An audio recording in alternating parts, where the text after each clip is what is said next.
Alam ko kung anong iniisip mo. Kung anong mga tinatanong mo sa sarili mo. Okay pa bang babaeng to? Nasisiraan ba siya ng bait? Paano niya napagsasalitaan ng ganyan ng sariling anak niya? Hindi kami ang mga magulang ni Cassie. Hindi sa akin galing ang batang yan. Sa bait at swerteng kaya niyang ibigay sa kahit na sinong mapipili niya. Isipin mo ang hulog siya ng langit. Yun din kasi ang akala ko noong una, pero mali ako. Maling-mali. Hindi galing sa langit ang batang yan. Kahit gaano kalaki ang kasalanan ng tao sa Diyos, hindi tayo parurusahan ng ganito ng Diyos.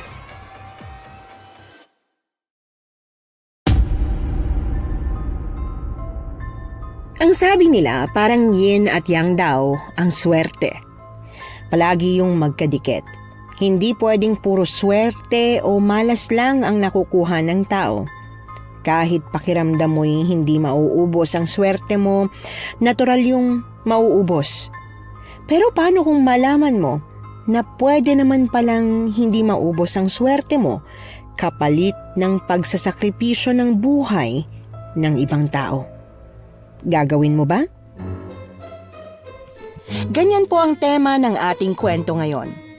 Pero bago ang lahat, kung bago ka pa lang dito sa channel, please like, subscribe, and hit the notification bell para updated kayo sa bawat kwentong ilalabas. May bago tayong storya 3 hanggang 4 na beses sa isang linggo. At ngayon, para sa tampok nating kwento.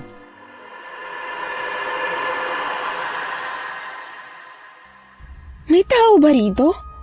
Sino yan? Pag hindi ka nagsalita, tatawag ako ng pulis. May pepper spray ako dito. Kaya kong bulagin ito. Ano? Bea, ako to. Louie? Ikaw nga. Diyos ko naman, mahal. Kinabahan ako ah. Akala ko pinasok ako ng magnanakaw, tas nahuli ko sila sa akto. Ano ba ginagawa mo rito? Tsaka tong ilaw. Ba't hindi mo binuksan? Hindi naman brown out ah. Nagtitipid ka ba sa kuryente? Huwag ka mag-alala. Next month, susuluhin ko pa rin yung bill sa Meralco. Sa susunod na buwan na tayo maghahati at sa susunod na buwan pa naman yung dating ng bill na counted na para sa pagtira mo rito. Ay, teka. Ano palang ginagawa mo rito? Diba, bawal tayo magkita at ikakasal na tayo sa linggo? Mahal naman eh. Mahalas daw. Pag nagkita yung bride at groom 2 araw bago yung kasal, may mangyayari raw na masama. Hindi ko alam kung hindi ba matutuloy yung kasal o hindi magtatagal ang pagsasama ng bagong kasal. Pero basta ganun, bawal to. Pagbaba ko ng bag sa sofa, hinila ko siya patayo. Bago ko siya madala sa pinto, ay bigla siyang kumawala. Dahilan para mangunot ang noo ko. Hindi ko alam kung nag-overthink lang ba ako gawa ng kaba sa papalapit naming kasal, pero pakiramdam ko'y nanlalamig siya sa akin. Yung mga mata niya, yung mukha niya, maski yung tayo niya, parang ang ilap. Parang napilitan lang siyang kitain ako ngayong araw. Bea. Mahal. Mahal ang tawagan natin, diba? Kaya dapat yun ang itawag mo sa akin. Huwag mo kong tawagin sa pangalan ko. Alam mong ayoko, diba? Pag hindi term of endearment yung tawag mo sa akin, pakiramdam ko kasi galit ka. Pakiramdam ko may problema tayo. Wala naman, diba? Louie, diba? Ayos lang tayo. Hindi siya sumagot. Nag-iwas siya ng tingin at sunod-sunod na napalunok. Nung narinig niya ang mahina pero sunod-sunod kong paghikbi, ay sakalang siya tumingin sa akin. Nanghihina akong napaupo sa sofa habang nakatingin sa kawalan. Nanahimik ako. Hinintay ko siyang umamin. Kung ano man ang kasalanan niya, alam kong malaki yon. At alam kong alam niya na hinding-hindi ko siya mapapatawad. Huwag mong sabihin... I'm sorry, Be. Sorry, Bea. Hindi ko sinasadya. Hindi namin sinasadya, basta nangyari na lang. Ginawa mo? Yun yung kasalanan mo? Niloko mo ko? Niloko mo nga ako? Pero sabi mo, Louie, di ba nangako ka? Alam mo yung trauma ko. Nung binigyan kita ng chance, sabi mo hindi mo gagawin yung ginawa ni Papa kasi alam mo nagawa ng pambababae ni Papa kaya ako naulila, di ba? Nag-promise ka. Maniwala ka. Hindi ko to ginusto. Bea, hindi ko talaga to ginusto. At sinong gumusto sa nangyari, ha? Ako? Yung ibang tao? Yung mga tambay sa kalye, yung... Kung hindi mo ginusto, kahit na yung babae ang lumalapit sa'yo, hindi ka tutuka. Kasi alam mong merong ako. Andito ako, di ba? Kasi alam mong masasaktan ako. Akala ko ba mahal mo ako? Oo nga. Mahal nga kita. Mahal naman talaga kita. Kung hindi lang siya nadali, ikaw naman ang pipiliin ko eh. Kaso Bea, kaso lang... Kaso ano? Kaso ano, ha?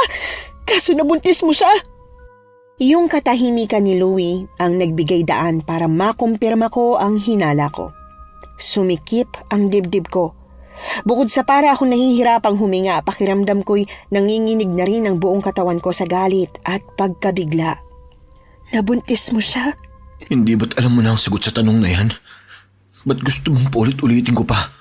Oo, nabuntis ko siya. Magkakaanak na ako. Anak ko yung baby. Hindi ko kayang iwan ang anak ko. Hindi ko kayang gawin sa kanya yung ginawa sa akin ng papa ko. Kaya sa akin mo na lang gagawin yung ginawa ng papa mo sa mama mo? Huwag mong idadamay sa usapang to si mama. At ikaw pa may ganang magalit? Manigaw! Ang kapal mo! Louie, 2 araw na lang 2 araw na lang kasal na natin. Paano yun? Paano yung mga nagastos? Ba't ngayon lang? Ba't ngayon mo lang sinabi? Ngayong araw niya lang ding sinabi na buntis siya. 2 buwan na daw. Bea, maniwala ka. Aksidente yun. Lasing kami noon. Lasing?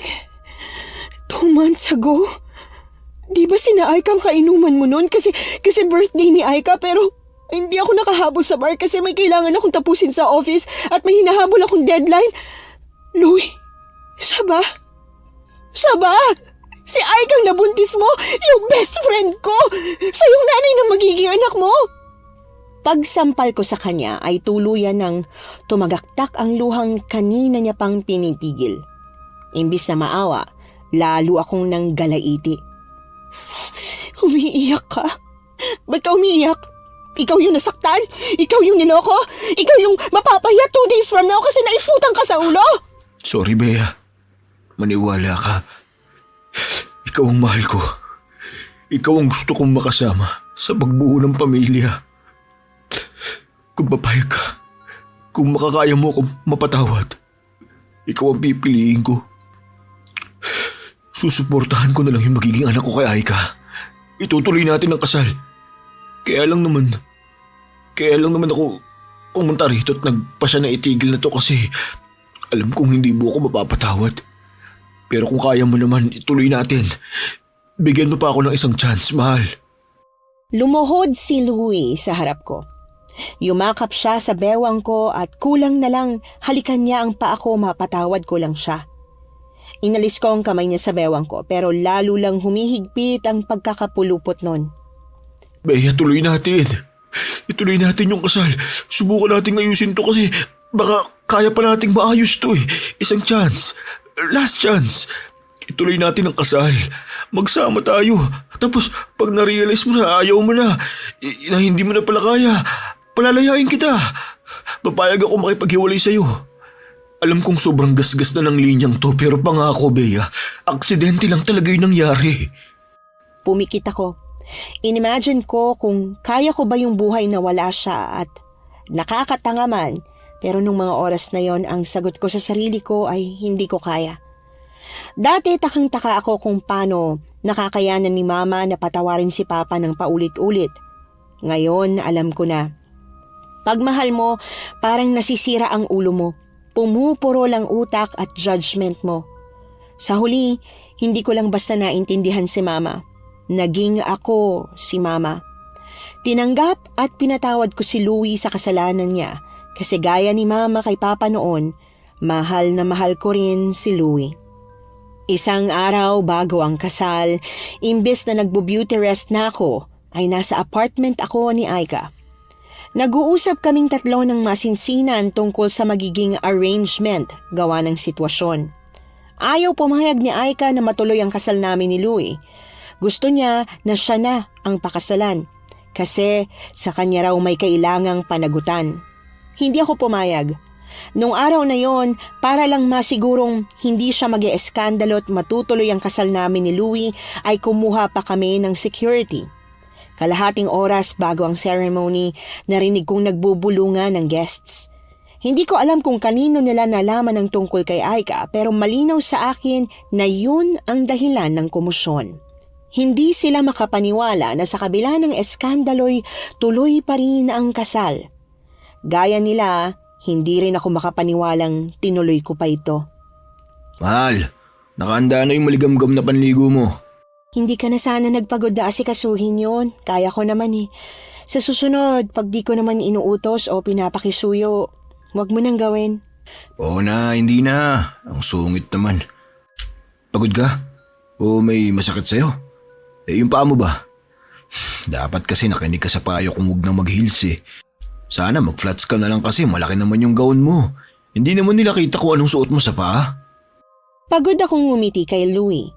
Pagkakita ko sa timbang may maligamgam na tubig, nakaramdam ako ng inis at pandidiri. Tinapon ko yung tubig. Naglagay ako ng bagot, tiniis ang lamig nun. Mas gusto ko yung ginawin kesa ipanligo ang tubig na hinanda niya para sa akin. Nung gabing yon, hindi ako tumabi sa kanya. Hindi rin ako tumabi kinabukasan at nung sumunod pang gabi. Namalayan ko na lang na 2 buwan na pala kaming nagsasama, pero maski isang beses ay hindi pa namin nagawa ang bagay na nagawa na nila ni Aika. Bihis na bihis ha. Saan ang punta mo?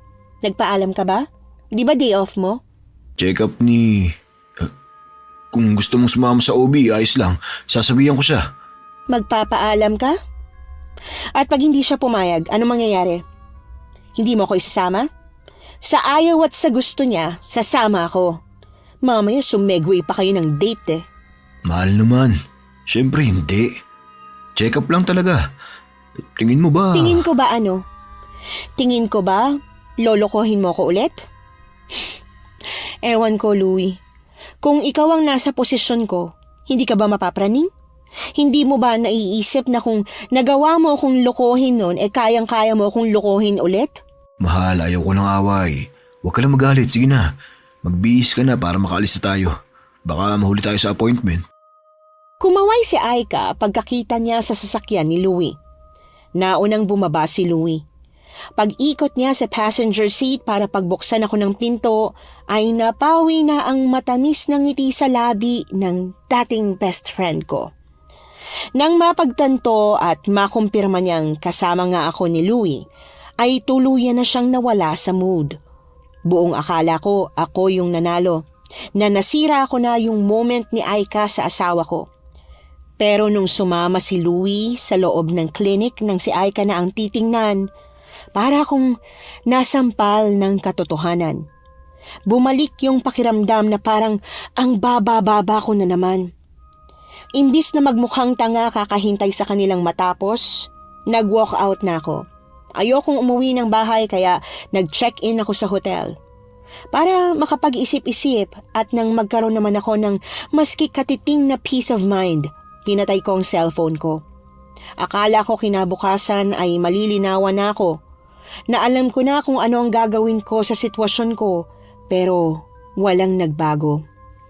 Buti naman at alam mo pa ang address natin. Nandito tayo nakatira. Akala ko nalimot mo o nagka-amnesia ka kaya hindi ka nakauwi kagabi. Louie, pwede ba? Wag ngayon. Lunes na Lunes. Wag mong simulan ng linggo ko ng ganito. Anak nang, ako na naman ang mali. Kahit na ikaw at itong pinagagagawa mo na ang nakakabastos at nakakawalan ng respeto. Ako pa rin yung mali. Perfect ka ba, Bea? Kung pahirapan mo ako, parang ang perfect mo. Parang kahit kailan hindi ka nagkakamali. Hindi ako perfect, Louie. Magkakamali ako pero hindi ko magagawa sa iyo yung pagkakamali at kasalanan ginawa mo sa akin kasi hindi ako baboy at nakakadiring tulad mo. Sinampal niya ako. Nagulat ako nang pinagbuhatan niya ako ng kamay at siya rin ay nagulat na ginawa niya yon sa akin. Pagtalikod ko sa kanya, agad siyang humabol sa akin. Lumuhod siya at yumakap na naman sa bewang ko. Paulit-ulit siyang nagsorry. Pero di gaya ng dati na nahabag ako, kaya napatawad siya. Ngayon ay wala na akong ibang nararamdaman kundi ang kagustuhan na matapos na ang lahat ng ito at makawala na ako sa impyernong ito. Mahal, hindi ko sinasadya. Nabigla lang ako. Nadala lang ako ng galit ko. Ikaw naman kasi, sumusobra ka na rin kasi. Grabe na rin kasi yung pambabastos at pagbabaliwala mo sa akin. Nakakalalaki ka na. Hiwalay na tayo. Ano? Mahal naman eh. Hindi, ayoko. Wag. Maayos pa natin to. Wala lang to. Nangyayari talaga to. Normal na away mag-asawa lang to. Louie, sinampal mo ko. Sinaktan mo ko. Hindi normal na away mag-asawa lang to. Kahit kailan hindi magiging normal yung ganito. Louie, maniwala ka. Pinilit ko naman eh. Pinilit ko talagang patawarin ka pero tama ka. Sana nakinig ako sa'yo nun. Sana hindi na lang natin tinuloy yung kasal. Sana nagiwalay na lang tayo. Sana tiniis ko yung sakit kasi tama ka naman pala. Hindi pala kita kayang patawarin. Hindi. Sa rami ng beses na humingi ako ng tawad. Sa rami ng beses na sinuyo kita. Maski konti, hindi nabawasan ang galit mo sa akin. Kahit na pinagsisisihan ko naman na yung ginawa ko. May anak kayo ni Aika. Habang buhay kayong may koneksyon. Yun ang hindi ko kaya. Akala ko kaya ko pero hindi eh. Akala ko parehas kami ni Mama na kayang magpatawad pero hindi eh.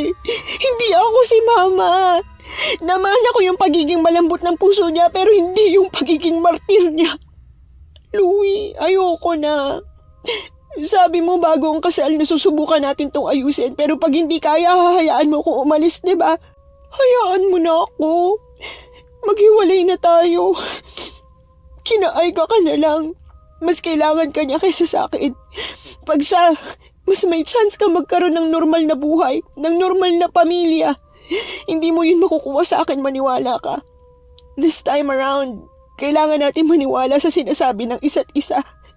Hindi natin pwedeng ipilit ang gusto natin. Ayaw mo na sa akin.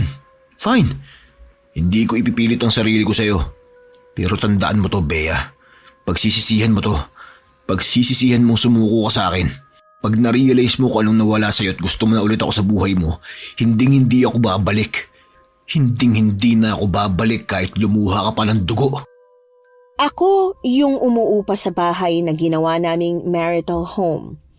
Gamit ko yung mga gamit dito kaya pag alis ni Louie, sarili niya lang ang dala niya. Wala siyang iniwan maski isang gamit. Maski isang tanda na minsan siyang tumira dito ay wala akong mahanap. Pero kahit saan ako tumingin, parang nakikita ko siya. Sa takot na baka gawing katatawanan ni Aika ang pagkatalo ko gawa ng sa kanya pa rin napunta si Louie sa huli, binali ko yung SIM card ko. Lumipat ako ng ibang apartment. Naghanap ako ng ibang trabaho pero ganun pa rin. Hindi pa rin ako makalimot at hindi ko na alam kung anong gagawin ko sa buhay. Sa kagustuhang tumakas sa realidad na hindi ko pa kayang harapin, umuwi ako sa dati naming probinsya kahit wala na akong babalikan doon. Bea? Hala, ikaw nga. Akala ko namamalikmata lang ako. Sorry, pero sino ka nga ulit? Yun lang, nalimot na pala ako. Hindi. Teka, familiar ka. Alam ko kung sino ka. Namumukhaan kita pero hindi ko maalala yung pangalan mo eh. Mahina nga ako sa pangalan. Alam mo naman yun, diba? Wait, parang naalala na kita. Raymond. Diba? Tama? Yun yung pangalan mo? Kaklase kita nung elementary tas yung mama mo nagtatrabaho sa flower farm, right? Mali. Talaga? Sure ka? Sure kang hindi Raymond ang pangalan mo? Feeling ko naman. Kasi nga pangalan ko nga yun, diba? Kaya imposibleng magkamali o malimutan ko ang sarili kong pangalan. Unless magka-amnesia ako. At meron ka nun? Tingin mo ba mas posible yung magka-amnesia ako? Nakalimutan ko yung pangalan ko tapos niwala man lang ni isang nagtama sa akin. Hindi, di ba? Mas posible yung ikaw yung mali ng alaala sa pangalan ko, hindi ba? Oo nga naman. Mas may sense nga yung ganun. So, ano nga ulit? Pangalan mo? Yung tama. Ray. Ray lang, walang Mond. Saan mo ba nakuha yun? Di naman hugi sa almond mukha ako. Ray. Tama, ikaw nga yun. Hanggang ngayon ang weird mo pa rin. Naman, ikaw rin. Wala ka rin pinagbago hanggang ngayon. Ikaw pa rin ang pinakamaganda sa baryo natin. Ay, teka. Kasal ka na? Dali-dali kong hinubad ang wedding ring sa daliri ko. Nasanay na akong suot yon at yung engagement ring ko, kaya nung maghiwalay kami ni Louie ay hindi ko muna yon tinanggal. Para kasing may kulang pag wala yon. Kung ganun, kasama mo yung asawa mo sa pagbabakasyon dito, tama di ba? Bakasyon pala yung pinunta mo rito. Kasi yung dati nyong bahay at dating flower farm, nakasama nun sina Don Javier at Don Allegra pa rin naman ang nagmamayari. Don Javier? Doña Allegra? Sila na yung bagong mayari. Hindi ba nga nabili sa inyo yung flower farm at bahay? Halos 2 taon lang yun sa pangalan ng pinagbentahan nyo kasi nalugi sila. Tapos, yung sumunod na nagmay-ari naman nun, ganun din. Nagkaroon nga ng sabi-sabi na sinumpa nyo raw yung bahay at flower farm. Kaya lahat daw ng nakakabili ay naghihirap o di kaya naman namamatayan. Wala kaming ginawang ganun Paano namin susumpa yung bahay at flower farm ni hindi nga kami nakabalik dyan pagkatapos mamatay ni na papa at mama sa car accident? Siyempre, alam mo naman, chismis lang yun. Alam mo naman dito sa atin, di ba? Pag naboboard ang mga tao, kung ano-ano na lang ang pinagchichismisan. Mas lalo ngang napatunayan na wala namang ganung sumpa yung bahay nyo at lupa. Simula nung si Don Javier at si Don Allegra na yung tumira. Ang totoo nga niyan, mas lalo pa silang yumaman. Mula nung napunta sila sa bahay nyo Ay, Bea. Condolence nga pala. Nung nalaman namin ni Mama yung nangyari, ginusto naman talaga naming pumunta sa burol ni na senyor at senyor. Pero alam mo naman na sakto-sakto lang yung kita namin dati. Ngayon lang kami nakaluwag-luwag nung nakagraduate na ako at naging sundalo. Naging sundalo ka talaga? Parang nakaka-offend yung gulat mo Hindi naman. Ano lang kasi, naalala ko na dati sobrang matatakutin mo. Naalala mo ba nung mga bata pa tayo? Yung nauso yung sabi-sabi na aswang daw yung nangunguha ng mga nawawalang bata, pero mga sindikato naman pala na ginagawang pulubi sa Manila. Takot na takot ka nun Kahit pinagtatawanan ka na, talagang hindi mo inaalis yung bawang sa leeg mo. Siguro naman wala ka ng suot na bawang sa leeg mo ngayon, no? Matapang ka na? Sure yan, sundalo ka na Pagsenyas niya sa akin na lumapit sa kanya, ay parang utu-utu naman akong sumunod. Lumingalinga si Ray sa paligid kaya napalingalinga na rin ako. Bigla kong naalala na dati pa siyang maloko, kaya pwedeng pinaglololoko na naman niya ako. Pero bigla niyang hinila pababa ang neckline ng t-shirt niya. Gawa ng pagkataranta, nasampal ko siya. Aray! Ikaw kasi! Ba't mo pa pinapakita sa akin yung abs mo? Ano? Saan ka ba nag-high school at nag-college? Leeg yung pinapakita ko sa'yo tapos abs ang sinasabi mo. Kailan pa napunta sa leeg ang abs, Aber? Hindi ba? Hindi Sira ba ako? Bakit ko naman ipapakita sa'yo yung abs sa unang araw ng muling pagkikita natin? Sa katakot ko lang na tupi-tupiin ako sa walo ng asawa mo. Wala akong asawa. Ano ka mo? Wala kang asawa? Ano yung singsing na suot mo? Display lang? Alam ko na. Para di ka guluhin ng mga lalaki. Pero teka. May plano ka bang tumandang dalaga? Huwag ako yung pag-usapan natin kundi yung pinapakita mo sa akin. Ano ba yun? Eto. Anak ng mutya ng bawang to. Ito na yung bagong pumoproteksyon sa akin. Anak ng mutya ng bawang? Ha? Ano yun? Agimat? Mutya nga. Babae? Ha? Di ba babae ang ibig sabihin ng mutya? Habang ginagalugad ni Ray ang bulsa ng pantalong suot niya ay hindi maiwasan ang kilay ko na magsalubong. Lalo pa akong napuno ng pagkalito pagpatong niya ng 5 piso sa palad ko. Ha? Hoy, ano to? Anong gagawin ko rito? Ano ba yan? Dilim sige, humayo ka sa paroon at bumili ka ng kausap mo. Ewan ko sa'yo. Kasi naman, ano ba kasi yung mutyang sinasabi mo? Basta, mutya na panlaban sa aswang. In short, na-scam ka? Tas may blind faith ka na naman sa kung ano mang mutyang sinasabi mo? Uy, hindi to scam no? Totoo kaya to? Mas totoo pa kaya to kaysa sa kinikrib ng kaidaran natin na true love Tsaka ako nakapulot nito sa may taniman namin ng bawang. Hindi ko alam kung paano ko ipapaliwanag sa iyo na maiintindihan mo at seseryosohin. Pero mutya talaga to. Taniman ng bawang? May taniman na ng bawang dito? Oo, yung lupa nyo dati. Yung flower farm. Ngayon, hindi na yun flower farm kundi taniman na ng bawang. Tapos inadjust yun. Imbes na sa kanang bahagi lang kasi, nandun lang yung flower farm nyo dati, di ba? Ang ginawa nila Don Javier, pinaligid nila sa bahay yung mga tanim na bawang. Na para bang meron silang aswang na ayaw palabasin sa bahay na yun. Kung punain mo yung mga taga rito na mahilig ka mo mangismis, ganun ka rin naman. Uy, anong ganun hindi ah? Anong hindi? Hindi mo ba narinig yung sinabi mo tungkol sa mag-asawang may taniman ng bawang? Ini-issue mo na baka may tinatago silang aswang kasi pinapalibutan nila ng bawang yung bahay nila. Hindi ba pansisismis yun? Hindi. Ano yun? Pagiging imaginative? Ewan ko sa'yo. Gusto mong makita? Yung ano? Yung dati yung bahay at lupa? Saka na. Mas gusto ko sanang magpahinga muna. Sige. Kita na lang tayo pag nagkita tayo ulit. Nga pala, kung kailangan mo ng tour guide sa pamamasyal at paglilibot sa atin, kasi sure naman akong hindi mo nakabisado rito. Sabihan mo lang ako ha. Bago ko matanong kung ano yung hinihingi niya sa akin, ninuso niya na ang phone na hawak ko. Tinipa niya ang number niya at siya na mismo ang nag-save nun. Basta pag kailangan mo ng kahit na ano habang nandito ka, magsabi ka lang sa akin. Akong bahala sa'yo, sagot kita. Sige, salamat. Pagtikhim ko para kunin ang atensyon niya, agad siyang bumaling sa akin. Obi, ano yun? May kailangan ka na ba? Oo sana eh. Meron pa pala. Available ka ba?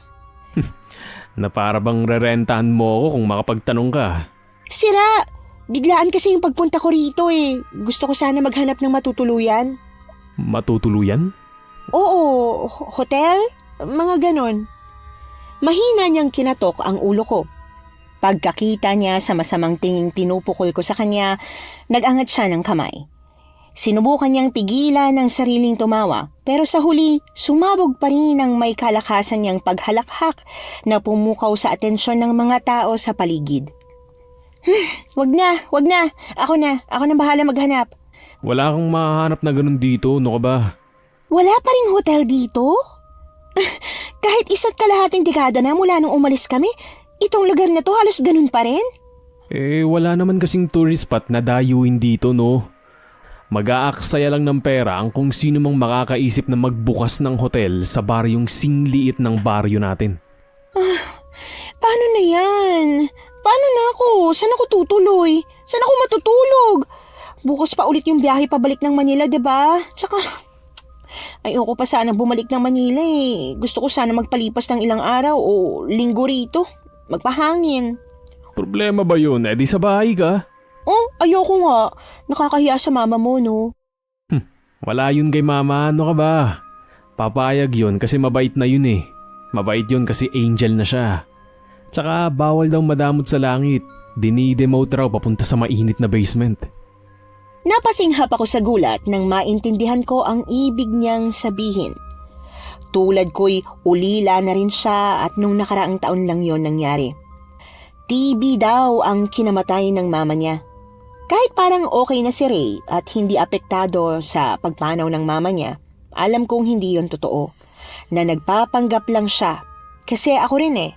Kahit dekada ng patay ang mga magulang ko, pakiramdam ko'y hindi pa rin ako okay. Na hanggang ngayon, nagpapanggap pa rin ako. Sigurado ka ba talaga rito? Na gusto mong dalawin ang puntod ni nanay? Oo naman. Ba't naman ako hindi magiging sigurado? Close din naman ako sa mama mo nun. Kung di lang nangyari yung nangyari dati, hindi naman ako titira ng Manila eh. Dito pa rin ako at siguradong mas magiging malaking parte kayo ng buhay ko. Ganyan talaga no, pag Manila girl. Mga bulera. Bulera ka dyan, hindi no? Ibig mo ba sabihin malaking parte ako ng kabataan mo? Hindi mo nga maalala yung pangalan ko eh. Kung di tayo nagtagpo kanina, baka di mo pa rin ako naaalala hanggang ngayon. Napakamatampuhin mo pa rin pala. Sige na, sorry na. Ito na nga eh, susuyuin na nga kita. Anong klaseng panunuyo ba ang gusto ng baby na yan? Uy, mahis ka nga. Baka marinig ka ni mama at ma-fake news siya eh. Mamaya niya na umasa si mama mula sa hukay niya na matutupad yung pangarap niya para sa akin. Ano ba yung pangarap sa'yo ng mama mo? Yung matupad ang pangarap ko. At ano tong pangarap mong to? Alam mo ikaw, ang dami mo na namang ikot-ikot eh. Bahala ka nga, hindi na kita uusisain. Puro kalokohan na naman yan eh. Dinukot ko sa likurang bulsa ng pantalon niya yung kandilang binili namin. Sa takot na magmukhang chinachansingan ko siya, ay hindi ko na tinangkang dukutin yung posporong kasama ng kandila at hinintay ko na lang na iabot niya yun sa akin. Taimtim kong pinagdasal ang mama ni Ray. Pagmulat ko ng mata, nagmulat din siya, sabay ihip sa sindi ng kandilang tinirik niya. Ay! Sorry ma, sorry. Akala ko birthday candle kay Ablino ko. Sorry po, nadala ako eh.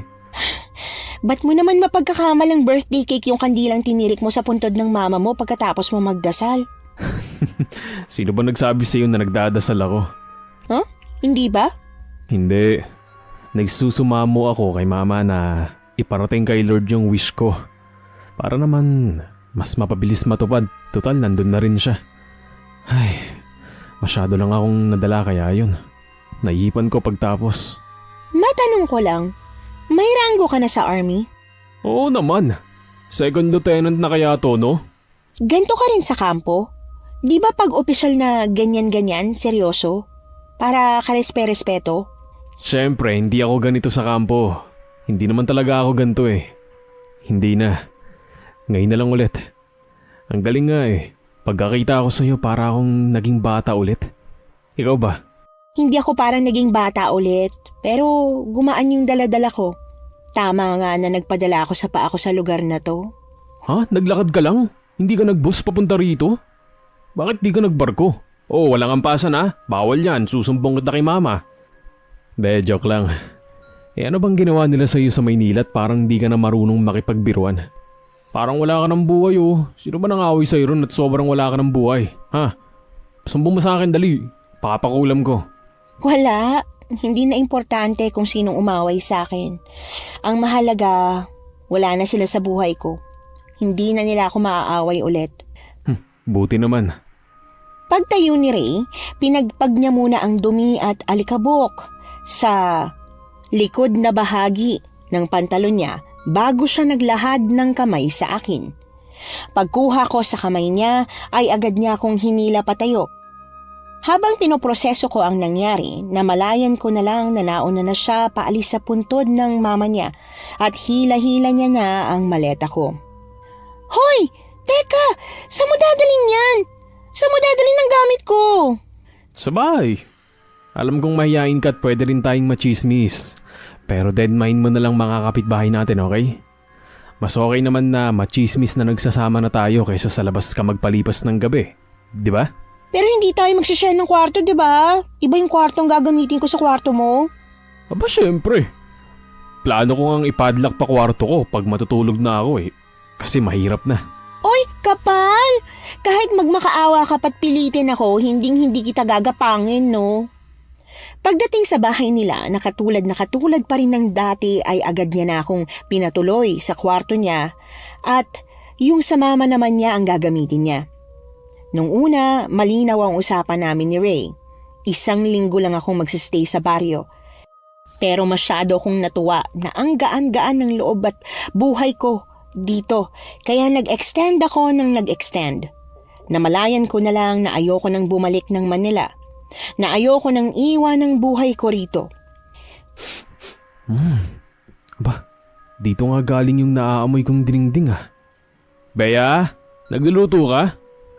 Ang bango naman. Kaamoy na kaamoy to ng luto ni mama. Paanong hindi yan magiging kaamoy ng dininding ng mama mo? Recipe niya yan. Recipe ni mama to? Paano? Habang naglilinis ako kanina, may nakita akong notebook. Teka, papakita ko sa'yo. Ito, nakasulat sa notebook na to yung ingredients at procedure ng pagluluto sa mga paborito mong pagkain. Hinaklit niya yung notebook sa kamay ko. Parang ngayon niya lang nakita yung notebook na yon. Bukod sa paulit-ulit niya kasing pinasasadahan ang pahina nun, nangingilid din ng luha sa mga mata niya. Nabasa mo? Yung dedication sa front page? Actually, ginawa kasi to ni mama para sa mapapangasawa ko eh. Tapos ikaw yung nakahanap. Hindi kaya sign na to ni mama na Tayo pala ang magkakatuluyan? Puro ka na naman kalokohan. Hindi yan sign. Nagkataon lang. Isa pa, alam mo naman na hindi pa talaga ako legal na hiwalay kay Louie, diba? Mahabang prosesong pagpapaanal. Mas gusto kong maglaho na lang at manirahan dito sa baryo kaysa asikasuhin yun. Tsaka, yung takot ko bago naging kami ni Louie, bago ko siya pinakasalan, dumoble na yun. Baka nga tumriple pa eh.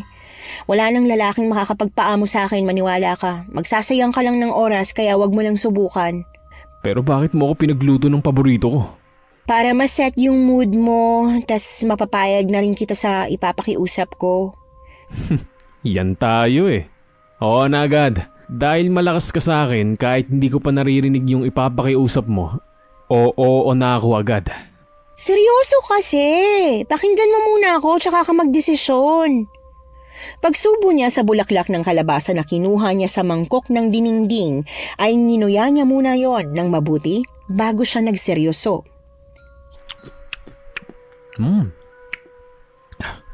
Papayag ako sa kahit anong ipapakiusap mo. Pero kung may involved na organs ha, hindi pwede. Malakas ka sa akin pero kailangan ko yung lamang loob ko eh. Hindi rin yon. Healthy akong tao, no? Hindi ko kailangan ng organs mo. Well, hindi pa. Pero pag mas matanda na ako, baka saka ko palang kakailanganin. Ano ba kasi yun? Hanggat wala ka pang girlfriend, pwede bang dito muna ako? Pag may girlfriend ka na o may nililigawan, sabihin mo sa akin at maghahanap ako ng bago kong matutuluyan. Yun lang pala eh. Sige ba? Walang problema. Ayos na ayos.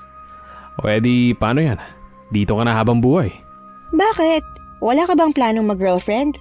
Paano magkaka-girlfriend eh? Kalat na sa buong baryo na may relasyon tayo. Na ako raw ang inuwi mo rito. At nakinig ka lang? Hindi mo sila tinama? Eh, anong gusto mong gawin ko? Isa-isa ko silang sabihan na peaceful at mas simpleng buhay ang dahilan ng pagbalik mo rito. Ay, tingin mo ba maniniwala sila sa akin? Eh kulang na nga lang iset nila tayo ng wedding appointment sa simbahan, kakaayin nila sa atin. Kung san-san na naman napupunta ang usapang to, balik tayo sa importante. O ano tong mga papel na to? Bakit may mga numbers? Saka bakit may mga percent? Para saan to? Narinig ko na naghahanap daw ng yaya/tutor si Doña Alegra para sa anak nilang si Cassie ba yun? Mag-a-apply ako. Pag natanggap ako, hahati na ako sa mga gastusin dito sa bahay. Siguro naman, hindi mo na ako pipigilang humati nun, no? Kasi may trabaho naman na ako, may source of income na. Mas malaki pa rin ang kita ko kaysa sa kikitain mo. Kaya hindi. Ako pa rin ang sasagot sa gastos dito sa bahay. Yang sahod mo, pera mo lang yun. Ipunin mo yun. Ha? Ray, ayoko. Buti sana kung mag-asawa tayo. Pag ganun ayos lang nasagot mo lahat. E di isipin mo na lang na mag-asawa tayo. Nang sa ganon hindi ka nababother na ako lang yung nagpo-provide rito sa bahay. Sira ka ba? Para matapos na yung pag-uusap namin tungkol sa bagay na ito ay iniwan niya na ako sa hapag. Lumakad siya papuntang kusina at kumuha ng mga plato at naghain. Pinili kong magpatalo na lang muna. Kahit hindi siya pumayag, mag-aabot pa rin ako. O di kaya pasikreto ko na lang nababayaran yung kuryente pagdating na ng bill. 8:00 ako pinapunta ni Doña Alegra sa mansyon para sa interview, kaya mas maaga akong nagising kinabukasan.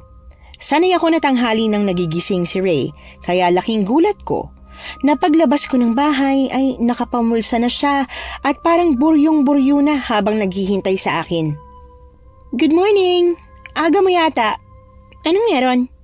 Hatid na kita sa mansyon. Di ba ngayong araw yung parang interview mo, di ba? Nabanggit mo sa akin. Oo. Teka, ba't mo pa ako hahatid doon? Alam ko naman kung saan yung mansyon. Pwedeng-pwede ko nga lakarin lang yun eh. Maglalakad ka? Eh mga 30 minutes na lakaran pa yun, kaya mo? Hindi na ako nakasagot at nakapagsalita matapos niyang isuot sa akin yung helmet.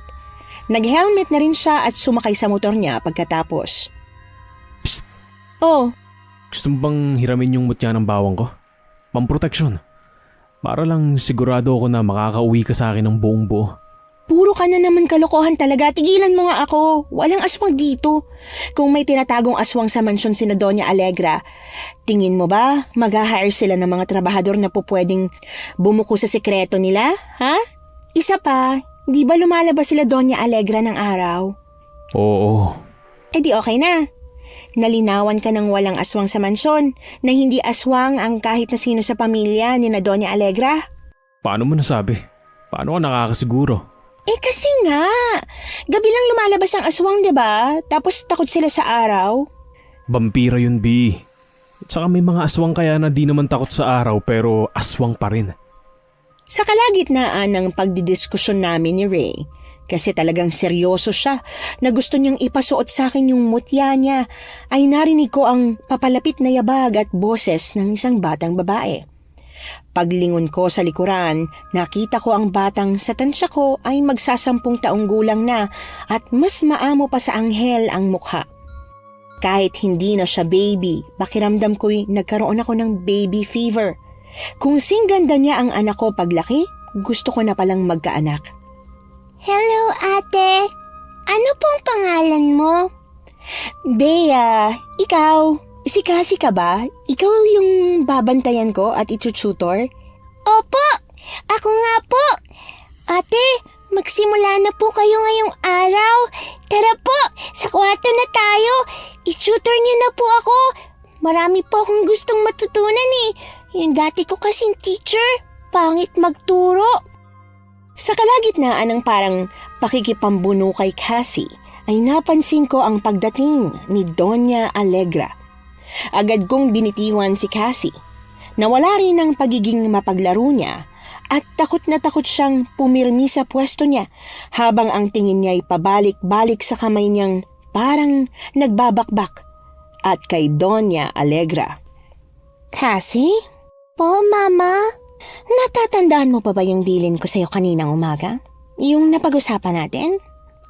Opo, Mama. Natatandaan ko pa po. Kung ganon, nananadya ka? Sinasadya mo kaming suwayin ng papa mo? Hindi po, Mama. Hindi po ganon, Mama. Hindi ganon? Paano hindi ganon? Alam at naaalala mo pala yung bili namin ng papa mo na hindi ka pwedeng lumabas ng mansyon at makipag-usap sa kung sino ng walang permiso namin, hindi ba? Pero Mama, di ba magiging teacher ko naman po siya? Tsaka parang yaya. Kaya akala ko po, pwede ko na po siyang kausapin. Napatakip na lang ako ng bibig sa gulat matapos sampalin ni Doña Alegra ang unika iha niya. Pagkakita ko sa dumudugong labi ng bata ay wala sa sarili akong lumapit sa kanya. Hinawakan ko ang magkabila niyang pisngi at punong-puno ng pag-aalala kong sinipat ang putok sa gilid ng maninipis niyang labi. Bago ko yun makita ng maayos, hinila na ako ni Doña Alegra palayo kay Cassie.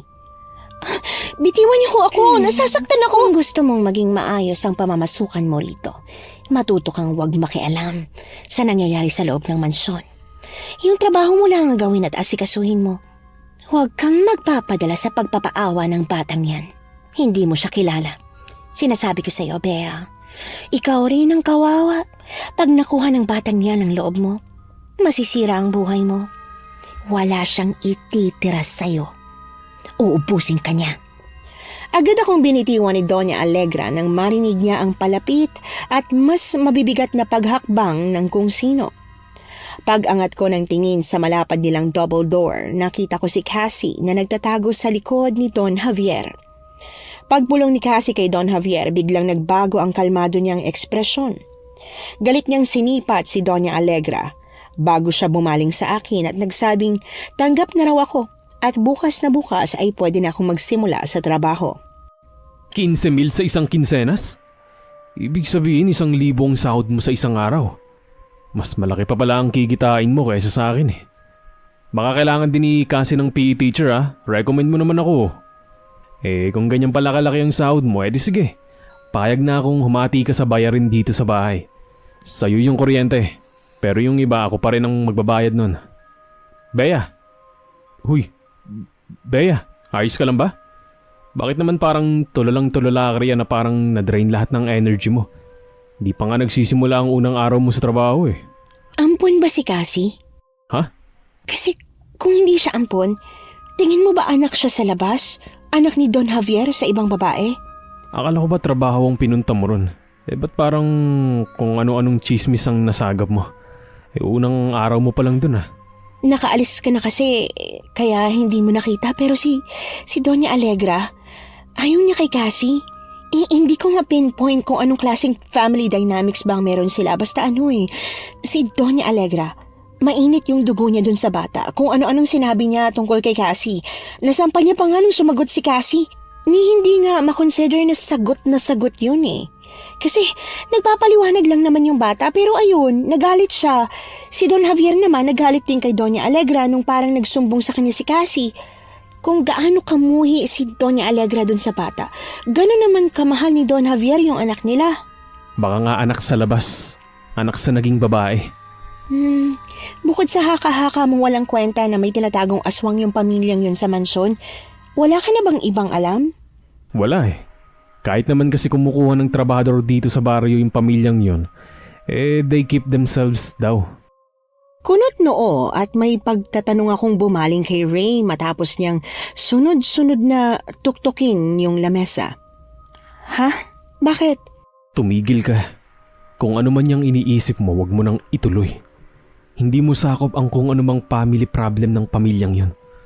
Kung tingin mo inaabuso niyang si Doña Alegra si Cassie at di kayang protektahan ni Don Javier ng maayos ang anak niya, itawag mo sa bantay bata. Hindi yung ilalagay mo sa alanganin ng sarili mo at lalo na't di mo naman alam ang sapak ng mga tao sa pamilyang yun.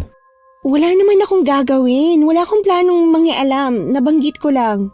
Bea, sinasabi ko sa'yo sa yaman ng pamilyang yan, kayang-kaya nilang sirain ang buhay nating dalawa. Lalo na pag may ginawa kang hindi nila nagustuhan. Kaya pwede ba, Bea, yung trabaho mo lang ang asikasuhin mo ron? Opo. Oh, ba't ganyan ka pa rin makatingin? Hindi ka ba naniniwala sa akin?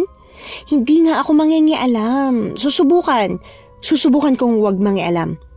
Pagpakiramdam kong hindi ko na kaya magbulag-bulagan sa nangyayari sa bahay na yon, magre-resign na lang ako kaysa mangialam. Ano, okay na? Tumango siya sa akin. Hinawakan ni Ray ang kamay ko. Marahan niya yung pinisil. Hindi ko alam kung bakit niya yung ginawa pero nung oras na yon, pinangako ko sa sarili kong wala nga akong gagawing hindi dapat kasi ayoko na nag-aalala siya sa akin ng ganon. Kinabukasan may agahan na naghihintay sa hapag paglabas ko. Bukod sa masasarap at marami ang pagkain na parang sakop na ang lunch at dinner, napansin ko ang kwintas na nakapatong sa mesa. Gising ka na pala. Kala ko tatangaliin ka pa ng gising eh. Plano ko sanang gisingin ka pagtapos ko mag-igib eh. Yung mutya-mutya mo to, diba? Ba't nandito? Ayaw mo na? Tatapon mo na ba to o nasira? Sa'yo muna. Papasuot ko to sa'yo habang nandun ka sa mag-asawang may bawangan. Hindi ka pa rin ba tapos sa aswang-aswang mong yan? Malalim siyang bumuntong hininga. Imbis makipagtalo sa kanya, sinuot ko na yung kwintas na may mutya ng bawang at tinago yon sa ilalim ng blouse na suot ko. Ayan na ha. Ano, okay ka na? At peace ka na ba? Oo. Pero Bea, hindi ako makakauwi ha. Mga ilang araw lang. 3 o 4 na araw, mga ganun. May kailangan lang akong ayusin sa kampo. Pag naayos ko yun, uuwi rin ako agad. Okay, a-update na lang din kita para hindi ka masyadong napapraning sa pag-aalala sa akin habang nandun ka. Basta mangako ka sa akin. Mangako ka na pagtapos ng ilang araw na yun, may buhay pa akong Bea na uuwian dito. Oo nga, kung mag-alala ka naman sa akin, talo ko pa yung baby. Talaga? Yun nga ang tingin ko sa'yo eh. Baby ko? Kahit kanina ko pa nalunok yung pandesal na kinakain ko, para pa rin akong nabulunan sa panghaharot o pagbibiro niya.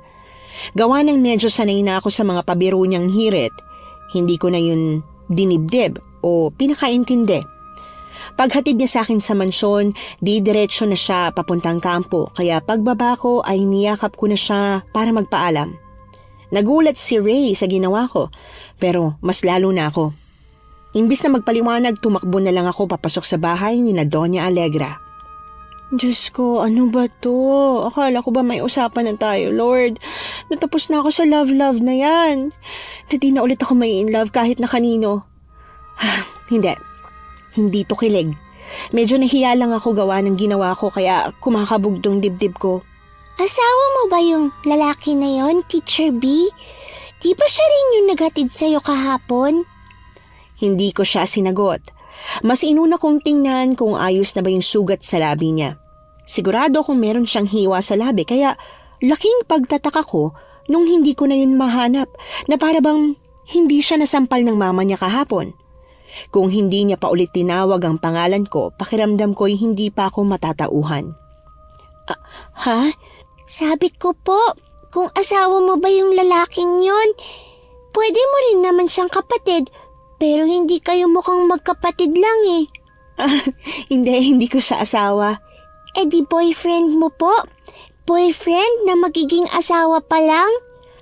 Hindi rin. Teka, pwede mo na ba akong kausapin ngayon? Hindi ka na ba mapapagalitan ng Mama Alegra mo? Hindi na po. Pinagsabihan na siya ni Papa kagabi eh. Pag inulit niya pa raw po yung ginawa niya sa akin, makikita niya raw po.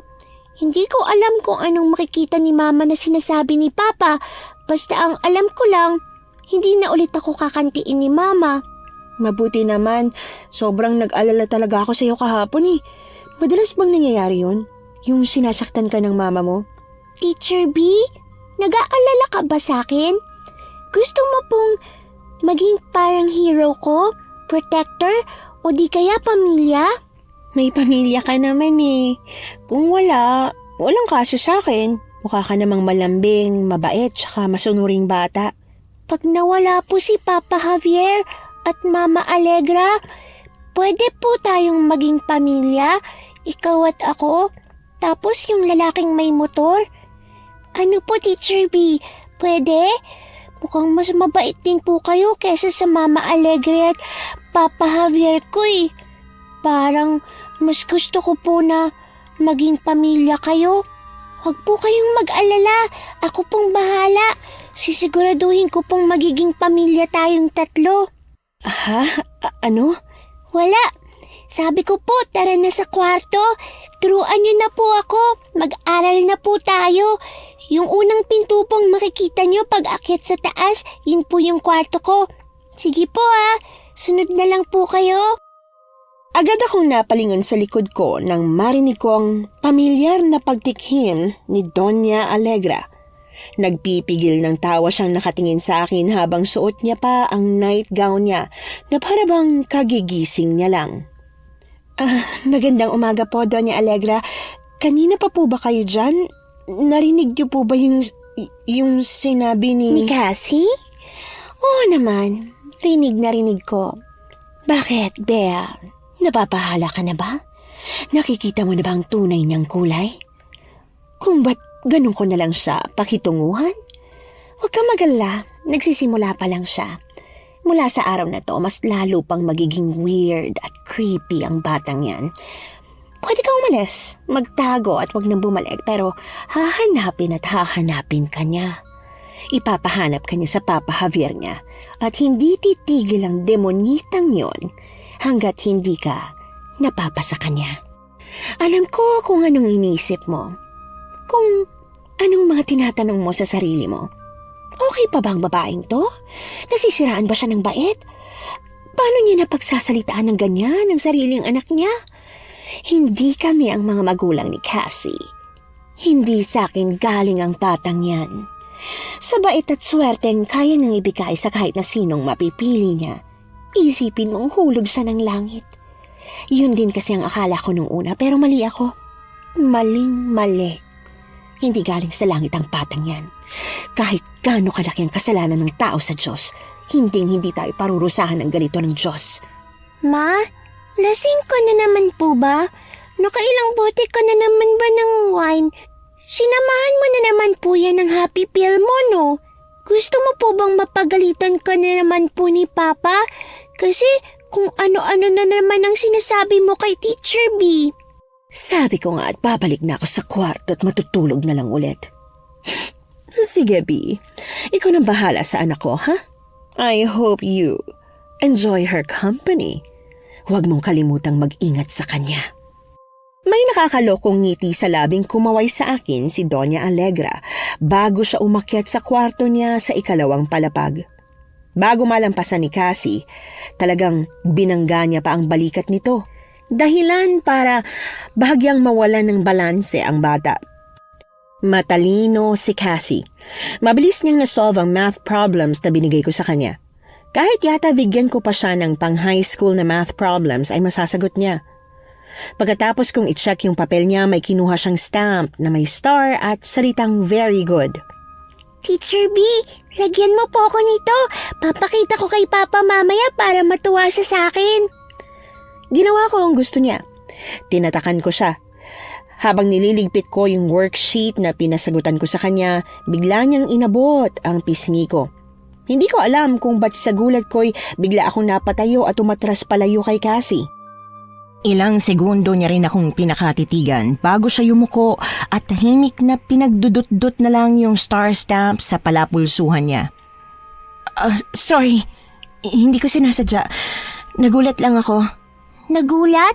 Bakit po? Wala naman akong gagawing masama sa inyo.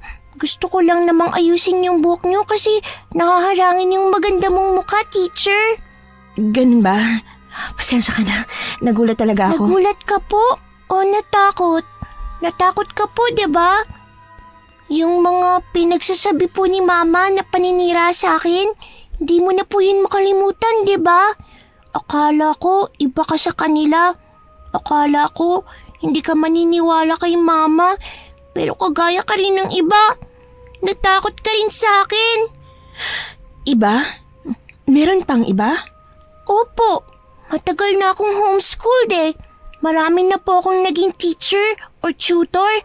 Tapos lahat sila umaalis kasi natatakot sila sa akin.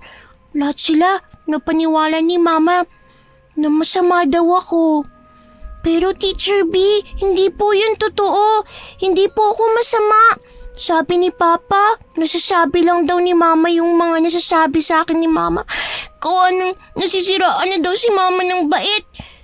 Hindi po kasi matanggap ni Mama yung pagkamatay ng ate Cassandra ko. May ate ka pang namatay? Anong kinamatay niya? Hindi ko po alam eh. Ang alam ko lang, kailangan niyang mawala para makuha ni Papa Javier ang lahat ng to. Ang lahat ng gusto niya. Tapos ako po yung pumalit. Ano? Sinasabi mo bang parang sinakripisyo ng Papa Javier mo ang ate mo? Tsaka, paano ikaw yung pumalit sa kanya? Teacher, matanong ka po pala no? Curious ka? Di ba teacher sa mga horror movie, yung mga curious tsaka matanong po yung mga unang namamatay? Ano? Gusto mo po bang makita yung alaga kong kambing? Baby pa siya eh. Niregalo po siya sa akin ni Papa Javier nung birthday ko last week. Papakilala po kita kay Dilim. Tara na po. Tama na po muna yung mga tanong-tanong niyo. Kahit na hindi pa ako pumapayag, hinila niya na ako palabas ng bahay papunta sa kamalig kung nasaan ang baby at itim niyang kambing. Si Dilim po ang pinakapaborito ko dito. Tapos ikaw. Tapos si Papa Javier. Si Mama, hindi ko siya favorite. Kung pwede ko lang i-request kay Papa na gawin siyang kaldereta, ginawa ko na. Pero syempre hindi papayag si Papa. Kahit ganun si Mama, mahal na mahal po siya ni Papa eh. Gusto mong kainin ng mama mo, Cassie? Hindi ko naman po siya mama eh. Hindi ko po utang ang buhay ko sa kanya. Ayaw niya rin sa akin. Wala siyang pakinabang kaya opo. Mas gusto ko po siya nakainin na lang. Humakbang si Cassie papalapit sa akin, bit-bit ang itim niyang kambing. Gusto niya yung ipahawak sa akin pero masyado na akong nangilabot sa mga narinig ko sa kanya.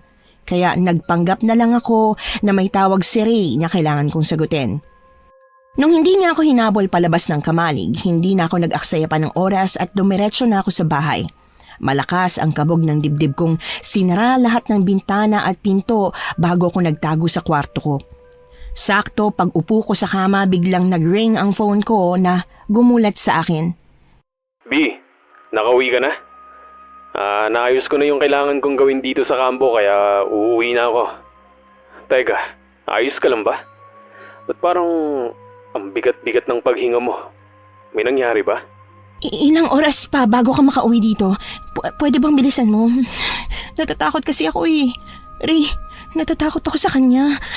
Ayoko mag-isa dito. Pakiramdam ko, bigla na lang siyang susulpot. Ha? Sino? Si Cassie, hindi ko alam kung paano ko ipapaliwanag sa iyo eh. Dito ko nasusubok ko ipaliwanag yung nangyari kaya pwede ba umuwi ka na? Umuwi ka na please, kailangan kita rito. Sa pagkakaalam ko ilang oras ang layo ng kampo ni na Ray sa baryo namin kaya laking pagtataka ko nang biglang nasa baba na siya at kumakatok sa pinto. Nung una'y nag-alangan pa akong buksan yung pinto pero nawala rin ang pagdududa ko nang marinig ko ang boses niya. Pagkakita ko sa kanya, agad ko siyang niyakap ng mahigpit. Ang bilis mo naman! Pinalipad mo ba yung motor? Oo, kanina ka pa nasa biyahe pa uwi.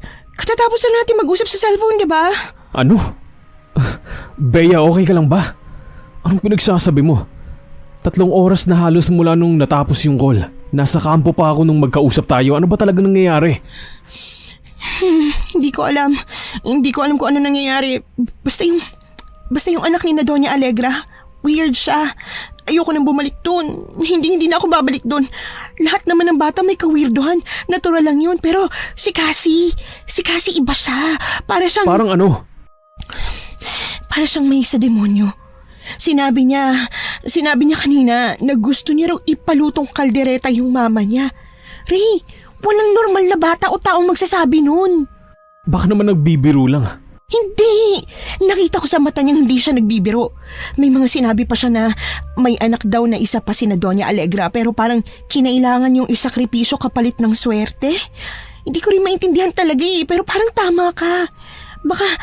Baka may tanim na bawang sa paligid ng mansyon kasi ayaw nga ni na Don Javier na makalabas si Cassie sa bahay. Yun yung dahilan kung ba't bawang ang pinalit sa mga bulaklak sa farm. Eh yung batang nakita ko kahapon, si Cassie di ba? Siya yung aswang sa kutob ko. Alam mo, tama nga talaga ang matatanda sa kasabihan nilang don't judge the book by its cover. Sino ba kasing mag-aakala na yung batang yun na di makabasag pinggan ang siya palang kailangan pag-ingatan ng lahat? Pagdating ba nila may mga weird na nangyari dito? Yung hindi maipaliwanag? Mga taong misteryosong nawala o mga taong namatay na yung pumatay hindi na talaga nahuli? Walang ganun. Kung meron, malamang natanungan mo na. At kung meron, malamang di titigil ang mga taga rito sa haka-haka nila. Bakit mo natanong? Kasi kung wala namang mga taong nawawala o namamatay gawa ng atake ng kung anong nilalang, edi imposible ang aswang si Cassie. Ano? Hindi mo na siya pinagsususpetsahan? Alam mo, Bea, nalilito ako sa'yo. Ang bilis mo magbago ng utak. Ano ba talaga? Aswang ba si Cassie o hindi? Hindi ko masabi, gawa ng isang araw ko pa lang naman siya nakakasama. Bukod sa pinagsasabi niya, wala pa naman siyang ginawang hindi dapat eh. Baka hindi naman talaga siya aswang, baka psychopath o sociopath. Tas kaya siya iniiwas ng mga magulang niya sa tao para hindi siya makapanakit. Sa kalagitnaan ng paglalahad namin ng kanya-kanya naming haka-haka ay bigla naming narinig ang komosyon ng nagkakagulong tao sa labas. Inalam namin ni Ray kung anong nangyayari. Sabi ng mga kapitbahay ay nasusunog daw ang mansyon at taniman ng bawang at naiwan sa loob ang pamilya ni na Cassie. Hanggat maaari ayoko na sanang makita pa ulit si Cassie kaya hindi ko alam kung paano namalayan ko na lang na nasa harap na kami ni Ray ng natutupok na mansyon. Ray, ano sabi? May nakaligtas daw ba sa pamilya? O lahat sila nakulong talaga sa bahay? Ano raw ba nangyari? Paano nagkasunog? Sino nagsimula ng sunog? Ang sino? Hindi ba dapat ano? Bago ko pa mabanggit kay Ray yung tungkol sa isa pang weird na sinabi sa akin ni Cassie nung umaga, narinig ko nang tinatawag niya ang pangalan ko. Buong akala ko'y gawa-gawa lang ng utak ko ang lahat kaya hindi ko siya nilingon. Mariin kong pinikit ang mata ko at tinakpan ang tenga ko sa pag-asang pagmulat ko ay matatapos na rin ang imahinasyon ko. Pero ang figura ni Cassie na may itim-itim sa mukha at may paso sa braso ang bumungad sa akin. Wala na akong nagawa o si Ray nang bigla akong niyakap ni Cassie. Teacher B, wala na po sina Mama. Hindi po sila nakalabas ni Papa. Ako na lang po nakalabas. Nasunog po sila, teacher. Patay na po sila. Ako na lang mag-isa. Wala na po akong pamilya. Sabi niyo po, pwede ko lang po kayong maging pamilya ni Kuya Ray pag wala na po sina Mama Allegra, diba? Galit kong hinawakan ang braso ni Cassie. Paulit-ulit kong tinanong kung anong ginawa niya kina Doña Allegra pero umiyak lang siya ng pagkalakas-lakas sabay tago sa likod ni Ray. Para makalma ako't mahimasmasan, pinakausapan ni Ray ang kaibigan niya na ihatid muna ako sa bahay. Paulit-ulit kong tinext si Ray na umuwi na. Hindi siya nagre-reply. Nung napuno na ako at hindi ko na kinayang maghintay kung kailan siya sasagot, tinawagan ko siya pero cannot be reached. Mas lalo akong natakot. Pakiramdam ko ay may gagawin din sa kanya si Cassie kaya dali-dali ko nang kinuha ang gamit ko. Babalik na sana ako sa natutupok na mansyon nang pagbukas ko ng pinto ay bumungad sa akin si Cassie. Kasi tara, hahatid muna kita sa kwartong tutuluyan mo. Sa labis na pagkabigla ay nakapag-react na lang ako nung nasa loob na ng kwarto si Cassie at nasa harap ko na si Ray. Nasisiraan ka na ba? Ba't mo siya inuwi dito? Akala ko ba naniniwala ka sa akin na delikado ang batang yan, na hindi siya normal na bata? Pero sabi mo naman imposible na rin na aswang siya, di ba? Na baka sociopath lang? Aswang, psychopath, sociopath, wala na akong pake. Basta hindi natin siya pwedeng kasama rito. Mamaya may gawin siya sa atin na nakagaya ng ginawa niya sa mga magulang niya. Bea, Sabado ngayon. Lunes pa raw darating ang mga taga-DSWD na kukuha sa kanya. Ayaw niyang sumama sa mga pulis, sa kahit na sino. Ikaw lang ang pinagkakatiwalaan niya kasi ikaw lang naman talaga ang kilala niya kaya wala akong choice kundi ang iuwi siya rito. Halos 2 araw lang naman eh. Siguro naman walang mangyayari sa atin sa loob ng 2 araw na yun. Oh my God! Oh my God! Seryoso ba to? Ha? Ginagawa niya sa akin yung ginawa niya kay Doña Allegra. Pinagmumukha niya akong praning na nasisiraan ng bait. Tas ikaw yung parang knight in shining armor niya. Tama nga si Doña Allegra. Pero hindi ko inasahan na ganun kabilis niya magagawa ang bagay na to. Bea! Ray, 2 araw lang. Sakali hindi dumating sa Lunes yung DSWD, kahit magwala pa siya o lumuha ng dugo, gusto ko na iwan mo na siya sa mga pulis. Hayaan mo sila nang umasikaso sa kanya. Kapag hindi malalagot tayo. Ayoko matulad tayo dun sa mag-asawang may taniman ng bawang, Ray. Para sa peace of mind ko, nilock namin ang kwartong pinagamit ni Ray kay Cassie mula sa labas. Gawa nang wala na akong ibang pwedeng tulugan, napilitan kaming mag-share ni Ray sa kwarto niya. Hindi ako nakatulog nung gabing yon. Pag napipikit na ako, bigla ako nakakarinig ng kaluskos na gigising sa diwa ko. Nung unay nagigising pa si Ray sa tuwing nagigising ako. Sinasamahan niya pa akong i-check kung nakapadlock pa rin ba yung pinto ng kwarto kung nasaan si Cassie. Pero kalaunan, gawa ng pagod at antok, ay tanging ungot na lang ang nakukuha ko kay Ray sa tuwing sinusubukan ko siyang gisingin. Pagsikat ng araw na wala na namang kakaibang nangyari, saka pa lang ako tuluyang nakampante. Buong akala ko'y magigising din ako ng tanghali o lampas ng konti sa tanghali. Pero nung naalimpungatan ako mula sa pagkakahimbing ko na akala ko'y ilang oras lang, nakita ko na madilim na sa labas. Ray, nasan ka? Ba't di mo ko ginising? Gabi na pala. Si Cassie, nasa kwarto pa rin ba siya? Pagkakita ko na nakabukas na ang pinto ng kwarto ni Cassie, agad kong sinuyod ang bahay. Sa harap ng lutuan sa kusina ko nahanap si Cassie. Suot niya ang apron ko at nagsasalin siya ng kaldereta galing sa kawali. Nasaan si Ray? Gising ka na pala? Kumustang tulog mo, Teacher B? Bakit parang hapong-hapo ka? Ba't parang natataranta ka at natatakot? Alam mo po, baka gutom lang yan. Umupo ka muna, magkapunan na tayo. Kasi hindi ako nakikipagbiruan sa'yo. Nasaan si Ray?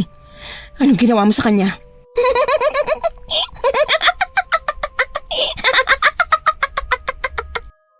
Tumawa ng malakas si Cassie matapos manlaki ng mata ko pagbaling niya sa mangkok na may kaldereta. Sa galit ko dinampot ko yon saka tinapon malapit sa kanya pero Walang kahirap-hirap niya yung naiwasan. Huwag kang mag-alala, teacher. Mabait si Kuya Ray. Unti-unti na siyang nagtitiwala sa akin kaya hindi ko siya gagawing kaldereta. Kailangan niya lang umalis kasi pinatatawag siya ng chief nila. Huwag kang magsinungaling! Nasaan si Ray? Di tawagan niyo po kung ayaw niyong maniwala sa akin na ayos lang siya, na wala akong ginawa sa kanya. Dali-dali akong tumakbo sa kwarto para kunin yung phone ko. Pagkarinig ko sa boses ni Ray sa kabilang linya, para akong nabunutan ng tinik sa dibdib. Ano, naniniwala ka na? Wala akong gagawin sa inyo ni Kuya Ray. Hindi ko kayo sasaktan kasi hindi naman ako nananakit ng pamilya eh. Hindi ka nananakit ng pamilya? Anong ginawa mo kina Doña Alegra? Pinatay mo sila! Ikaw ang may gawa nun, di ba? Kasi, ano ka ba talaga? Teka, teacher! Isa-isa lang! Ano ba yung mas importanteng tanong? Ano yung gusto mong unahin kong sagutin? Ha? Kung ba't ko nagawa sa kanila yung nagawa ko? O kung ano ba talaga ako?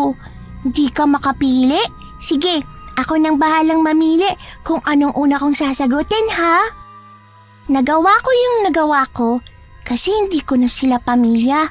Ikaw na yung pamilya ko eh. Kaya kahit sinaktan ko sila, pinatay, hindi pa rin po ako lumabag sa prinsipyo ko. Ano nga yung sunod? Kung ano ba talaga ako? Paborito ko ang laman loob ng tao at alam nila yun. Kaya lang, puro patay ang binibigay sa akin ni Papa Javier eh. Hindi naman ako uod. Ay, teacher, gusto mo bang yumaman? Gusto mo bang maging swerte? O mas gusto mo munang malaman kung ba't mas pinili ako ni Papa Javier kesa sa totoong anak nila ni Mama Alegra kahit na aswang ako? Ano bang alam mo tungkol sa mga aswang po? Ano po ba yung mga sabi-sabi nila na nakarating sa'yo? Yung pag nag-alaga kayo ng batang aswang, isuswertihin kayo? Alam niyo po ba yun? Na kaya lang sobrang mayayaman yung ibang mayayaman dito sa Pilipinas, gawa ng alaga nilang batang aswang? Lucky charm daw po. Kung narinig niyo na po yun sa kung sino o kung saan, tos ayaw niyo pong maniwala kasi tunog kalokohan, ako po yung magpapatunay na totoo yun. Opo, seryoso po. Kayang-kaya ko po kayong payamanin ni Kuya Ray basta aalagaan niyo ko. Papakainin, papasayahin, at hindi gagalitin. Habang sira ang tuktok namin ni Ray, ha? Kahit na kailan, hindi namin gagawin ang ginawa ni Don Javier. Hindi kami mag-aalaga ng aswang. Kung sila nabulag ng swerte at yamang dala mo, pues ibahin mo ako. Harsh, ang cold, ang bilis-bilis namang magbago ng puso mo, Teacher Bea. Ganto ka ba talaga? Kaya mong mang-iwan ng walang kahirap-hirap? Sa bagay, kung nagawa mo nga yun sa asawa mo, naiintindihan ko kung ba't mo ito magagawa sa akin. Pero Teacher B, kasalanan mo to eh. Nanahimik na ako doon. Nanahimik na ako sa pamilyang yon. Ikaw tong nagpakita sa akin ng interes eh. Tapos nung gusto ko na rin sa'yo, nung ginawa ko ng paraan para magkasama tayo, ayaw mo na sa akin? Ang akala ko minamaltrato ka. Yun pala. So ang gusto mo, parang maging bayani ko? Pag sinabi ko ba sa mga tao na niligtas mo ko sa mapait kong buhay kasama sina Papa Javier, tatanggapin mo na ako? Hindi mo na ako itataboy? Ituturing na parang anak? Teacher B, hindi mo ba nakikita? Ako na lang ang kulang. May pamilya na kayo ni Kuya Ray. Huwag mo na akong tanggihan. Mabait din naman ako eh. Sige, papayag na akong galing na lang din sa morgue ipapakain niyo sa akin. Pero gusto ko na sa birthday ko, buhay. Yung pwede ko munang paglaruan bago ko kainin. Pigil hininga kong dinampot yung tinidor sa lamesa. Mata sana ni Cassie ang gusto kong patamaan pero hindi ko yun naabot. Nakaiwas siya at sa braso na lang napuruhan. Sa galit niya sa ginawa ko'y nagbago ang anyo niya. Ang layo-layo ng taong itsura niya sa aswang niyang itsura.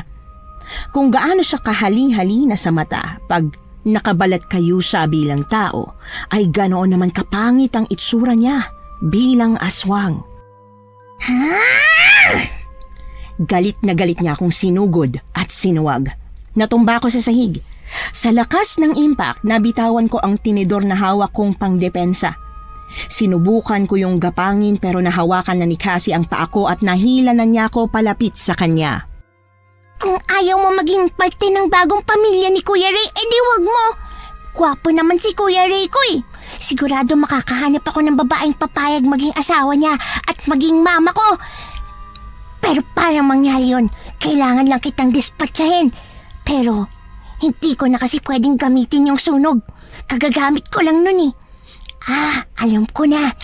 Paano kaya kung pagmukain na lang kitang baliw? Paano kung ipakulong kita?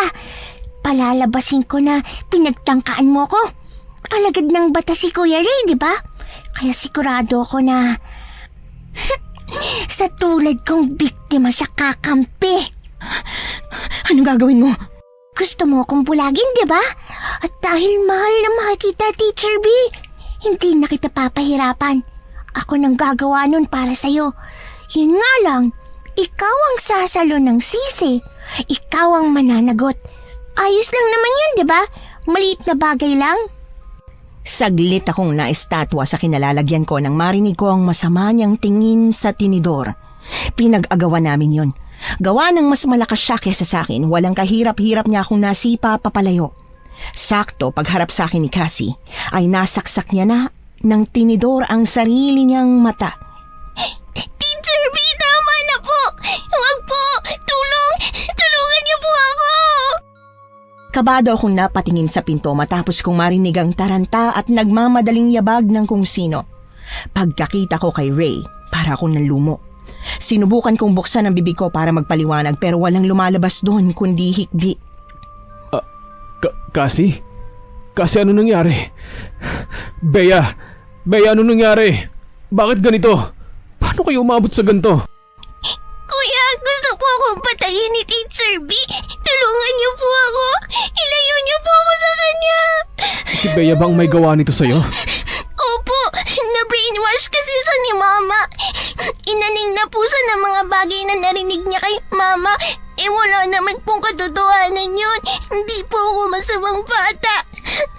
Wala po akong kasalanan sa sunog, Kuya. Ano? Sinaksak ni Bea ang mata mo? Paano?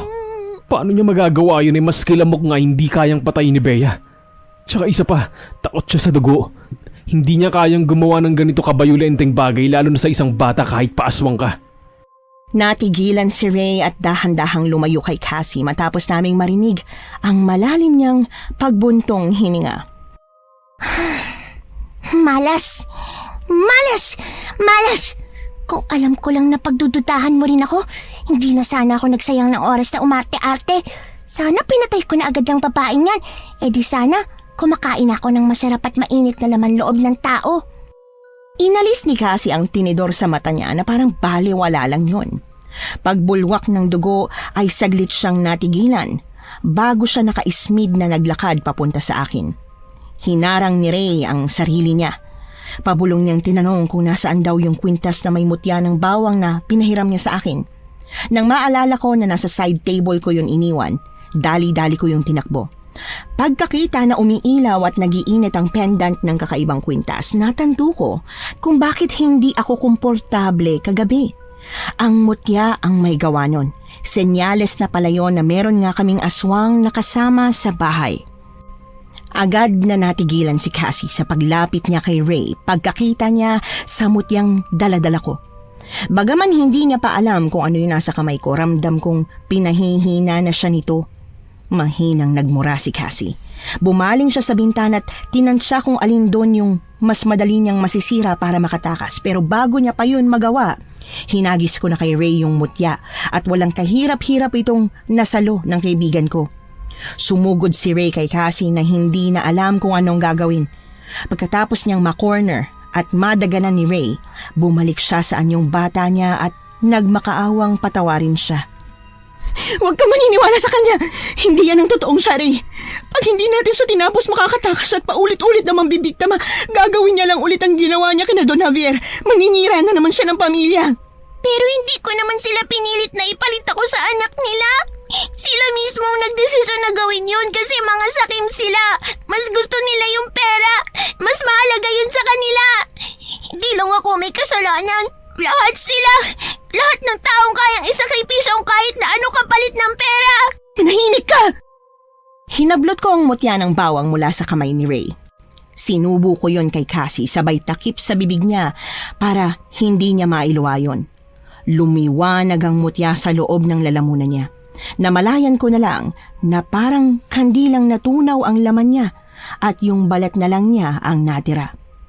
Hinang-hina akong napasalampak sa tabi ni Ray habang ang mga kapitbahay naming narinig ang kaguluhang nangyayari ay hindi makapaniwala sa nakita nila. Dati pa talagang uso ang usapin na ang ilan daw sa mga kapitbahay namin ay aswang, pero ngayon lang may patunay na totoo nga ang chismis. Bukod sa halos hindi makapaniwala ang lahat na totoo ang dapat na kwento lang at panakot sa mga pasaway na bata, ay mas hindi sila makapaniwala na ang aswang ng baryo namin ay may malaanghel palang itsura at dila, kaya hinding-hindi ito napagsususpetsahan. Ilang linggo ring naging laman ng pang-araw-araw na usapin ng mga taga-baryo ang mag-asawang may-ari ng taniman ng bawang at ang ampon nilang aswang. Nung nasabi na ng lahat ang gusto nilang sabihin tungkol sa nangyari, ay nanawa at natigil din ang pag-uusap ng mga taga-baryo tungkol sa bagay na yon. Bea? Bea, ikaw nga! Ikaw nga! Nandito ka na ulit. Nakauwi ka na. Ang OA naman ng reaksyon. Parang 3 araw lang ako nasa Maynila eh. 3 araw lang ba? Akala ko kasi 3 buwan eh. Parang 3 buwan na ang lumipas. Pero teka, naayos mo na ba yung pinunta mo ron? Ano ba kasi yung inayos mo ron ha? Ang daya mo, alam mo ba yon? Pag akong may kailangan gawin sa kung saan, pinapaalam ko sa'yo, pero pag ikaw, parating secret. Yung annulment namin ni Louie ang inayos ko doon. Ayan na, updated ka na. Ano, okay na? Masaya ka na? Ano? Annulment? Oo, matagal at madugo daw yung proseso bago ma-approve yung pagpapaanal kaya... Maghihintay ako. Wala akong pakialam kung gaano katagal ang aabutin basta maghihintay ako, Bea. Buwan, taon, dekada, ayos lang sa akin. Basta sa araw na laya ka na sa kasal na yon. Ako naman, sa akin ka naman magpakasal. Mahaba, matagal at nakakapagod ang pagpoproseso ng annulment namin ni Louie, Miss Anne. Ang totoo niyan ay sinukuan ko na nga ang paghihintay. Pakiramdam ko kasi mauuna pa akong mamatay bago mapawalang bisa ang kasal namin hanggang sa matanggap ko ang magandang balita sa araw ng first day ng panganay namin ni Ray. Official na raw na annulled ang kasal namin ni Louie. Ibig sabihin, pwede na kaming ikasal ni Ray. Gawa ng hinanda na pala ni Ray ang lahat ng kailangan, kinasal din kami agad pagkatapos ng 1 buwan. Mula nung araw na napatay namin si Cassie hanggang sa ngayon, hindi na ulit nagulo ng kahit na anong aswang ang bayan namin. Hindi man kami pumayag ni Ray na alagaan si Cassie kapalit ng swerteng alok niya, ay araw-araw pa rin kaming pinagpapalang mag-asawa at panghabang buhay ko pong tatanawing utang na loob ang pagpapalang yon sa poong may kapal at hindi sa batang aswang na sugo ng dilim. Nagustuhan niyo po ba ang ating kwento ngayong araw? Kung oo ang sagot at hindi mo pa nagagawa, aba, subscribe na!